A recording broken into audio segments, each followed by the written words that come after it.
Hello friends, welcome back to Lucky's kitchen. இன்னைக்கு Lucky's கிச்சனில் என்ன செய்ய போகிறோம் அப்படின்னு பார்த்தீங்கன்னா, பாசிப்பருப்பு பணியாரம் தான் செய்ய போகிறோம். இந்த பணியாரம் எப்படி செய்யறதுன்னு பார்க்கலாம் வாங்க. இது ரொம்ப ஈஸியான ஒரு டிஷ்ஷு. இதுக்கு என்னென்ன பொருள் தேவை அப்படின்னு பார்த்தீங்கன்னா, 1 கப் பாசிப்பருப்பு, 1 கப் வெல்லம். எந்த அளவு பாசிப்பருப்பு எடுக்கிறோமோ அதே கப்பால் வெல்லம் எடுத்துக்கோங்க. ஏலக்காய், சால்ட்டு, கொஞ்சமாக அரிசி, சும்மா ஒரு ஸ்பூன் போல் இருந்தால் போதும். அரிசி, தண்ணி தேவை இதுக்கு. இப்போ வந்து இது எல்லாத்தையும் இந்த பாசிப்பருப்பையும் அரிசியையும் நம்ம வந்து ஊற வச்சிடலாம். நான் ஏற்கனவே 1 மணி நேரத்துக்கு முன்னாடியே நான் பாசிப்பருப்பை ஊற வச்சுருக்கேன். இதை வந்து நம்ம தண்ணி இல்லாமல் வடிகட்டிட்டு, சுத்தமாக ஒரு சொட்டு கூட தண்ணி இல்லாமல் வடிகட்டிட்டு நம்ம இதை வந்து குறைன்னு அரைக்க போகிறோம். இப்போ வந்து நம்ம அலசி எடுத்துருக்க பாசிப்பருப்பை நம்ம வந்து தண்ணி இல்லாமல் வடிகட்டிக்கலாம். சாரி, வலையை மாற்றி எடுத்துட்டேன். நம்ம வேறு வலையில் வடிகட்டிக்கலாம்.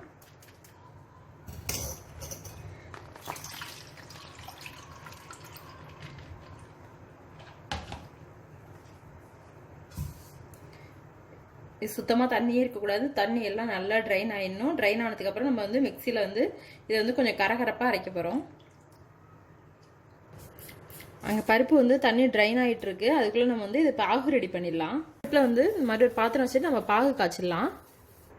நம்ம எடுத்து வச்சிருக்க 1 கப் வெல்லத்தை இது உள்ளே சேர்த்துடலாம். கொஞ்சமாக தண்ணி சேர்த்துக்கோங்க. நிறைய தண்ணி வேணால் கொஞ்சமாக, இது முழுகி கரைஞ்சி கொஞ்சம் பாகு வர அளவுக்கு மட்டும் ஊற்றினா போதும். நிறைய ஆயிடுச்சுன்னா நிறைய தண்ணி ஆகிடும். அங்கே பாகு ரெடி ஆகிட்டு இருக்கட்டும். அதுக்குள்ளே நம்ம வந்து இந்த பாசிப்பருப்பு வந்து நம்ம அரைச்சி எடுத்துக்கலாம். நம்ம எடுத்து வச்சிருக்க பாசிப்பருப்பு ஊற வச்சுருந்தோம் பார்த்தீங்களா, தண்ணியே இல்லாமல் மிக்சி ஜாருக்குள்ளே சேர்த்துட்டு இதை நம்ம அரைச்சி எடுத்துக்கலாம். ரொம்ப நைஸாக ஓட்டிடாதீங்க, கொஞ்சம் வந்து கரகரப்பாக இருக்க மாதிரியே ஓட்டுங்க. நம்ம அரைச்சி எடுத்துட்டோம். இந்த அளவு குறைன்னு இருந்தால் போதும். ரொம்ப நைஸாக ஒட்டிக்காதீங்க.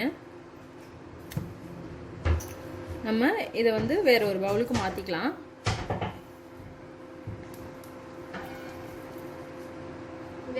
இப்போ நம்ம அரைச்சி எடுத்தாச்சு. பாகு ரெடி ஆனோன்னு இதில் மிக்ஸ் பண்ணிடலாம். இப்போ நம்ம வந்து மாவு வந்து ஃபுல்லாக வந்து அரைச்சி எடுத்து வச்சுருக்கோம். இப்போ இதை வந்து நம்ம வந்து சால்ட்டு சேர்க்க போகிறோம்.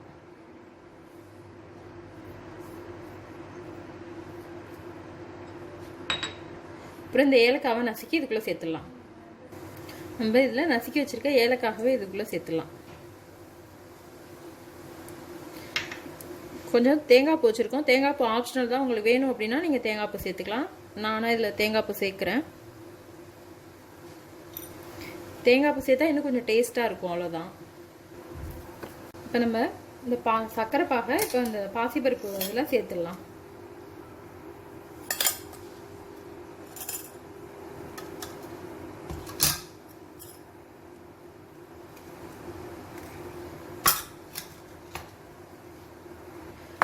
இதை ஊற்றிட்டு இப்போ இதை நம்ம நல்லா கலந்து விட்டுடணும். இந்த பதத்தில் தான் இருக்கணும். இப்போ நம்ம பணியாரக்கல்லை அடுப்பில் போட்டாச்சு. கல் ஹீட் ஆகிடுச்சு. இப்போ நம்ம இதில் வந்து எண்ணெய் விட்டுக்கலாம். நம்ம மிக்ஸும் ரெடி ஆகிடுச்சு. இதுக்கு தேவையான அளவு எல்லா குழியிலையும் எண்ணெய் விட்டுடலாம்.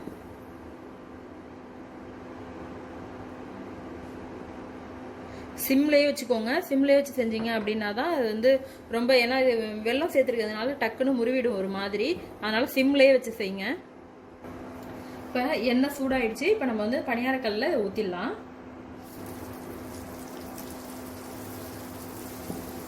அடுப்பை சரி வேகணும்.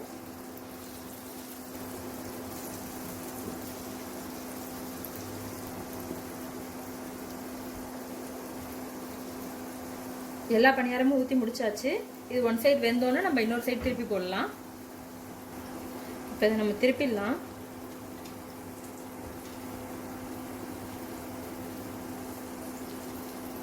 சிம்லேயே வச்சு வேக வைங்க.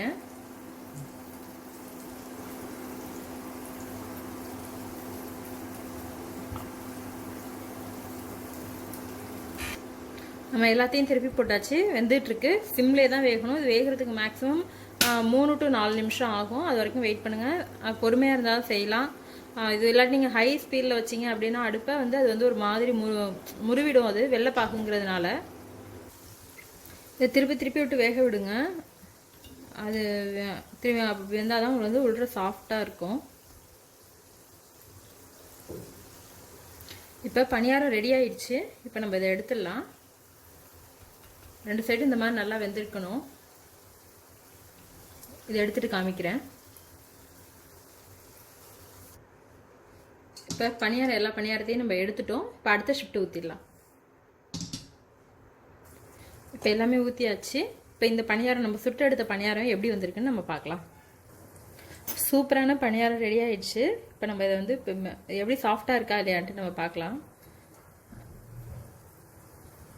பார்த்தாலே தெரியுது நல்லா சாஃப்டாக இருக்குது. இப்போ நம்ம இதை கட் பண்ணி பார்க்கலாம்.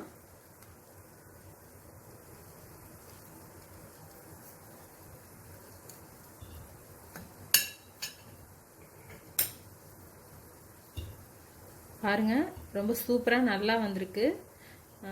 நீங்களும் உங்கள் வீட்டில் இந்த மாதிரி பணியாரம் செஞ்சு பாருங்கள். உங்களுக்கு என் வீடியோ பிடிச்சிருக்கு அப்படின்னா லைக் பண்ணுங்கள், ஷேர் பண்ணுங்கள், சப்ஸ்கிரைப் பண்ணுங்கள். என்னோடய வீடியோ உங்களுக்கு வரணும் அப்படின்னா பக்கத்தில் இருக்க பெல் பட்டனை மறக்காமல் கிளிக் பண்ணுங்கள். தேங்க்யூ.